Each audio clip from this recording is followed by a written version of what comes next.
आपको लगता है मोदी जी कायर प्रधानमंत्री? नहीं, कायर प्रधानमंत्री नहीं है, ये सबसे मजबूत प्रधानमंत्री है। और ये लोग 85,000 करोड़ के मालिक है मुलायम सिंह यादव, 55,000 करोड़ के मालिक है लालू यादव। ये अपने घर से दाना बेच कर लाए थे। तथ्य और आंकड़े दिखा जाता है, आपके भावना से नहीं चलेगा यह देश। मेरा नाम डॉक्टर विकास कुमार है।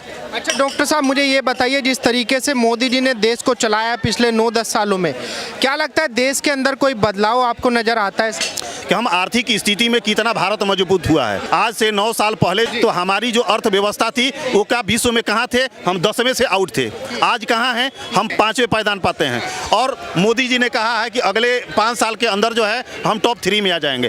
तो सबसे बड़ी चीज़ है कि हम, आपकी स्थिति हो, मेरी स्थिति हो, देश की स्थिति हो, वो पहले आंकड़े देखे जाते हैं कि आपने कितना विकास किया है। तो आप आर्थिक स्थिति से देखें कि आपका विकास हुआ है, माने भारत का विकास हुआ है, तो निश्चित है कि हर नागरिक का विकास हुआ होगा। और भारत जो 10वें से बाहर था, आज टॉप 5 में हमारा देश आ गया। तो इस आधार पर हम कहते हैं कि इतनी तीव्र गति से अगर कोई विकास किया है तो भारत कहेंगे। आज आप देखेंगे जीडीपी में के देखें या विकास के रेशियो में देखें तो आप अमेरिका 4.7 है, चाइना जो है 2.5 है, जर्मनी जो है 2 के नज़दीक है, और हमारा जो रेशियो विकास करने का जो रेशियो है 6.5 है। 6.5 विश्व में सबसे ज़्यादा है। विश्व में सबसे ज़्यादा। यह कहने का मतलब यह है कि जिस तीव्र गति से भारत को मोदी जी ने आगे बढ़ाया है, अमेरिका हो, चीन हो, रसिया हो, सभी के सभी देश डाउनफॉल में जा रहे हैं और हमारा देश आगे जा रहा है। तो आर्थिक आंकड़ा देख लीजिए, विकास करने की तीव्र गति देख लीजिए, और सबसे बड़ी चीज़ देखिए इस देश की सुरक्षा। आए दिन जहां बम फटते रहते थे। क्या बदलाव आया डॉक्टर साहब, जब से मोदी जी आए 2014 से बाद में क्या बदलाव आया? अब बमबारी क्यों नहीं होती? बमबारी क्योंकि देखिए भारत देश का बहुत मजबूत देश हो गया है। अच्छा। जब आप मजबूत हो जाएंगे तो आपसे कमजोर देश कोई लड़ना चाहेगा क्या? भारत के ज़्यादा से ज़्यादा पैसा जो है कांग्रेस सरकार जो है इलीगल रूप से मदद करते थे पाकिस्तान को, हमने मदद करना बंद कर दिया। तो इसलिए जब हम मजबूत होंगे तो निश्चित है कि दूसरा डाउनफॉल होगा। उसी वजह से पाकिस्तान जो है रोड पे आ गया। पाकिस्तान तो रोड पर अभी और आएगा, अभी और आएगा। जब जब देश में कांग्रेस आई है तब तक पाकिस्तान उभरा है, और जब जब भारत सरकार में, चाहे अटल बिहारी वाजपेयी की सरकार हो या मोदी की सरकार हो, पाकिस्तान जो है भिखमंगा हो। पाकिस्तान तो अपने आप में ही 3 टुकड़े में बंटने वाला। वहाँ के लोग चाहते हैं, पीओके में रोज लड़ाई चल रही है और कह रहे हैं कि नहीं मैं भारत में मिलना चाहता हूँ, और वहाँ के मुसलमान ही कह रहे हैं कि मैं भारत में मिलना चाहता हूँ, मैं यहाँ नहीं रहना चाहता हूँ। तो कश्मीर के बात छोड़िए, वहाँ के लोग कह रहे हैं कि नहीं मिला दीजिए, खोल दीजिए, ये जो है बाघा बॉर्डर और कारगिल बॉर्डर के जो खोलिए, हम लोग वहाँ मिलना चाहते हैं। तो अब तो दूसरा देश कह रहा है कि भैया हम उनसे मिलना चाहते हैं। तो अच्छा, आर्मी को लेके जिस तरीके से विपक्ष लगातार हमले कर रहा है कि भाई मोदी जी की सरकार में देश की आर्मी सुरक्षित नहीं है, तो जनता कहां से सुरक्षित होगी? आर्मी कहां सुरक्षित नहीं है? जिस कि भाई हमले हो जा रहे हैं। हमले कहां हो रहे हैं? जिस देश में, हमारे भारत देश में जब मनमोहन सिंह की सरकार थी तो प्रति वर्ष देखिए लगभग 2000 से ऊपर जो है लोग मारे जाते थे कश्मीर में। आज क्या मारे जा रहे हैं कि इतने रोज बमबारी करता था पाकिस्तान, तो आज बमबारी कर रहा है। 2 स्ट्राइक हुए, उसके बाद जो है पाकिस्तान शांत हो गया। शांत हो गया। तो कहने का मतलब है कि पहले 10 साल मनमोहन सरकार के देख लिए या पूरे 70 साल कांग्रेस का देखिए और 10 साल के देखिए, रेशियो देखा जाता है, तथ्य और आंकड़े दिखा जाता है। आपके भावना से नहीं चलेगा यह देश कि हम कह दिए कि भावना से चलेगा।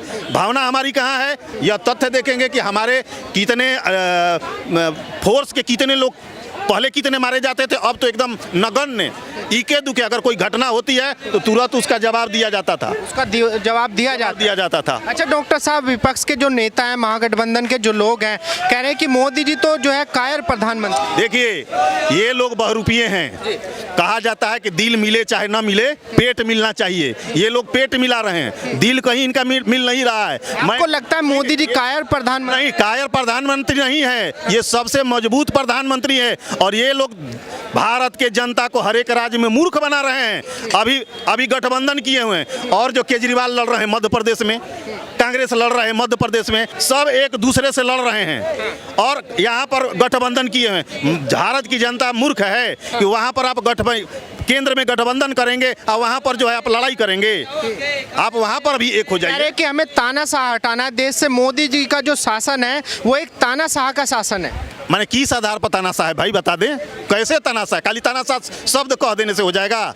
हम तो कह रहे हैं कि आप तनाशा हैं, तो आपने क्या किया है? कह रहे कि भाई ईडी और सीबीआई का गलत यूज कर रहे हैं, ईडी बोलने की आजादी खत्म कर दी मोदी। अभी केजरीवाल जी के ये जितने मंत्री गए हैं, ये तो हाई कोर्ट ने कहा है ना कि 100 करोड़ रुपया का जो है लेन देन हुआ है, हेरा फेरी हुआ, ये तो कोर्ट कह रहा है, ये तो मैं नहीं कर रहा हूँ। और क्या केजरीवाल के पास बहुत सारे वकील नहीं है क्या?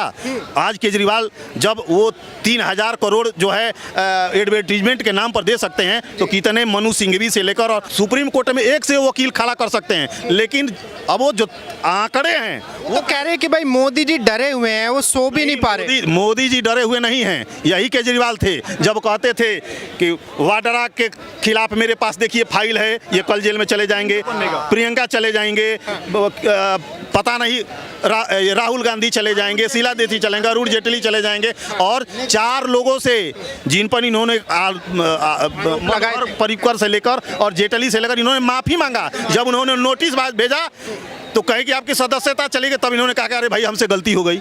ये तो अपने थूक कर चाटते हैं। हाई कोर्ट सुप्रीम कोर्ट मूर्ख है, क्यों नहीं लोग को बिल दे रहा है? आंकड़े हैं तब ना कि ऐसे ही आप हवा देखिए, आपके भावनाओं से नहीं चलेगा। और आपके ये कोर्ट है, कोर्ट के पास आपके तथ्य चलते हैं। ये सिविल कोर्ट नहीं है कि आप अपना मनगढ़ंत कहानी बना देंगे और भावनाओं को लेकर चल देंगे। आपको फैक्ट्स देने पड़ेंगे और फैक्ट्स इनके खिलाफ है। जब कोर्ट कह रहा है कि 100 करोड़ का हेरा फेरी किया गया है, तब इसके अलावा बचता क्या है? और इतने ईमानदार कट्टर ईमानदार होते तो ये जाकर क्यों नहीं ईडी के सामना कर लेते? आओ मैं ईमानदार हूँ, और छाती ठोक कर जाते। यहीं पर जो है ईडी के ऑफिस में सारा बैरिकेडिंग कर दिया कि मुख्यमंत्री आ रहे हैं, और वो चले गए प्रचार करने मध्य प्रदेश में प्रचार करने। अच्छा डॉक्टर साहब, जितने विपक्षी गठबंधन के नेता हैं कह रहे कि भाई एक चाय वाला देश नहीं चला सकता, उसके लिए विदेश से पढ़ा लिखा आदमी नहीं, ये चम्मच से पैदा हुए हैं, चम्मच लेकर ये पैदा हुए हैं, चम्मच लेकर चांदी का चम्मच लेकर पैदा हुए हैं। यही देख लीजिए, बिहार में देख लीजिए, ये कहते हैं तेजस्वी यादव ये भी जेल जाने वाले हैं। तेजस्वी यादव भी जेल जाने में हैं। सारे घोटाले, मैं कहता हूं, ये पहले बताइए कि जिस देश में अगर कहते हैं कि आज से 30 साल पहले लालू यादव और मुलायम यादव क्या थे? एक क्लर्क थे, एक मास्टर थे प्राइमरी में। 85,000 करोड़ के मालिक है मुलायम सिंह यादव, 55,000 करोड़ के मालिक है लालू यादव। ये अपने घर से दाना बेच कर लाए थे। ये मेहनत का पैसा, मैं तो वही जिस तरह से टेरिस पर कह रहे हैं कि हम अपने छत पर जो है फूल गोभी बेचकर जो है पीची दम्बर कह रहे हैं कि हम खरबों रुपया जुटा लिए, तो बाकी किसान अपना छत पर फूल गोभी नहीं उगा सकता है क्या? ये सब भ्रष्टाचारी हैं। आपके पास, हमारे पास क्यों नहीं पैसा है? अच्छा, वो बोल रहे हैं कि भाई एक चाय वाला देश नहीं चला सकता। आपको लगता है कि देश चलाने के लिए इंसान विदेश से पढ़ा लिखा होना चाहिए? विदेश से पढ़े तो अखिलेश यादव आए थे, विदेश से न पढ़े हैं। और विदेश से पढ़े राहुल गांधी भी आए हैं। 2017 में अखिलेश यादव जब सरकार छोड़े तो उनका बजट कितना था? 57,000 करोड़ था। 57,000 करोड़। इस साल का आपने 2023 का बजट देखा? 2023 में उत्तर प्रदेश का बजट 5,70,000 करोड़ रुपया का था। कहाँ 57,000 करोड़ और कहाँ 5,70,000 करोड़। तो एक जो जब नहीं पढ़ा लिखा है, इतना विकास का, तुम पढ़ लिख कर क्या किए?